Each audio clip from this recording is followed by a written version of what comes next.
আসসালামু আলাইকুম বন্ধুরা, কেমন আছেন আপনারা সবাই? আশা করি ভালো আছেন। আজকে আপনাদেরকে 6 পিন সকেট কানেকশন করে দেখাবো। এই সকেটটিকে কম্বাইন সকেট বলা হয়ে থাকে।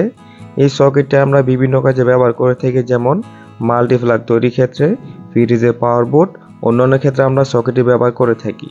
এই সকেটটি কানেকশন করা খুবই সহজ। আপনি যদি আমার ভিডিওটি শেষ পর্যন্ত দেখতে পারেন, আশা করি খুব সহজে আপনি সকেটটি কানেকশন করতে পারবেন।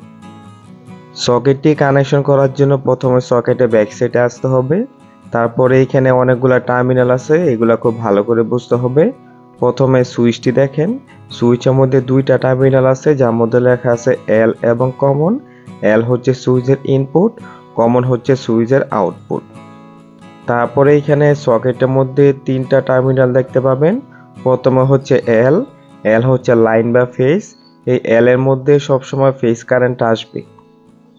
তারপরে আছে এন, এন হচ্ছে নিউট্রালের জন্য। এই টার্মিনালে সবসময় নিউট্রাল তারটি কানেকশন করতে হবে। এখানে কিন্তু ভুল করেও ফেজ তার কানেকশন করা যাবে না। তারপরে আছে আর্থিং।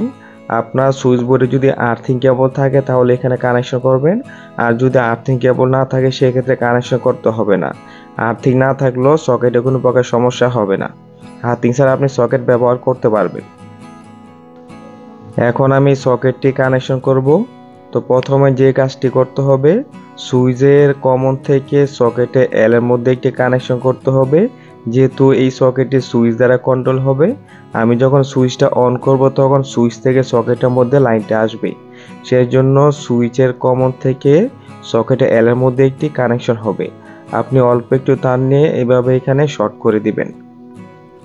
এই যে আমি এখানে শর্ট করে দিলাম, আপনি ঠিক একইভাবে এই কানেকশনটি করে দিবেন সুইচের কমন থেকে সকেটে এল এর মধ্যে। এই কানেকশনটি করার পর সার্ভিস তার কানেকশন করতে হবে, যে তা দিয়ে সকেটের মধ্যে কারেন্ট আসবে। এই সকেটটি দিয়ে আমি একটা মাল্টিপ্লাগ তৈরি করব, সেই জন্য একটা বোর্ড নিয়ে আসলাম। আর এই দুইটা হচ্ছে আমার সার্ভিস তার, একটা হচ্ছে ফেজ, একটা হচ্ছে নিউট্রাল। এইখানে কিন্তু আর্থিং তার নাই, সেই জন্য আমি আর্থিং কানেকশন করব না। আপনার সুইচ বোর্ডের ভিতরে যদি আর্থিং কেবল থাকে সেক্ষেত্রে কানেকশন করবেন, না থাকলে কানেকশন করতে হবে না। আর্থিং কানেকশন না করলে আপনার সকেট ঠিক মতোই চলবে, কোনো প্রকার সমস্যা হবে না। আর্থিং কানেকশন করতে পারলে ভালো। এখানে লালটা হচ্ছে ফেজ আর নীলটা হচ্ছে নিউট্রাল। তো এখন আমি সকেটের মধ্যে কানেকশন করব। তো ফেজ তারটা কানেকশন করতে হবে সুইচের মধ্যে। সুইচে যে এল টার্মিনাল আছে, এল এর মধ্যে ফেজটা কানেকশন করতে হবে। আমি যখন সুইচটা অন করব তখন ফেজটা এল এর মধ্যে যাবে। আপনারা সব সময় ফেজ তারটা সুইচের মধ্যে কানেকশন করবেন। তারপরে নীলটা হচ্ছে নিউট্রাল। তো নিউট্রালটা কানেকশন করতে হবে সকেটে যে এন আছে, এন এর মধ্যে। এইখানে কিন্তু ভুল করে আপনি ফেজ তার কানেকশন করবেন না। আপনি যদি ফেজ নিউট্রাল ঠিক মতো কানেকশন করতে পারেন, আশা করি কোনো প্রকার সমস্যা হবে না। তো আমার ফেজ নিউট্রাল কানেকশন করা কিন্তু হয়ে গেছে। যেহেতু আমার এখানে আর্থিং তার নাই, সেই জন্য আমি আর্থিং কানেকশন করি নাই। আর্থিং কানেকশন না করলে আপনার সকেটে কোনো প্রকার সমস্যা হবে না, আপনি সকেটটি সুন্দর মতো ব্যবহার করতে পারবেন। তো এই হচ্ছে কানেকশন। আশা করি আপনারা বুঝতে পারছেন কিভাবে সকেটটি কানেকশন করতে হয়। এখন শুধু বোর্ডের সাথে স্ক্রু দিয়ে বসিয়ে দিবেন, আপনার সকেট মাল্টিপ্লাগটি কিন্তু হয়ে যাবে। আর আপনারা যারা আমার চ্যানেলটি এখনো সাবস্ক্রাইব করেন নাই, তারা অবশ্যই সাবস্ক্রাইব করে নেবেন। আমার চ্যানেলে ইলেকট্রিক বিষয়ে অনেক ধরনের ভিডিও দেওয়া হয়ে থাকে, আশা করি আপনাদের উপকারে আসতে পারে।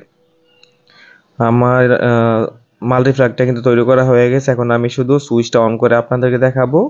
যে দেখেন এখানে কিন্তু ইন্ডিকেটারের মধ্যে লাইনটা চলে আসছে। এখন এই মাল্টিপ্লাগটা আপনি বিভিন্ন কাজে ব্যবহার করতে পারবেন। তো আজকের মতো আমি এখানে বিদায় নিব। সবাই ভালো থাকবেন, সুস্থ থাকবেন। আসসালামু আলাইকুম। অবশ্যই আমার চ্যানেলটি সাবস্ক্রাইব করে নেবেন।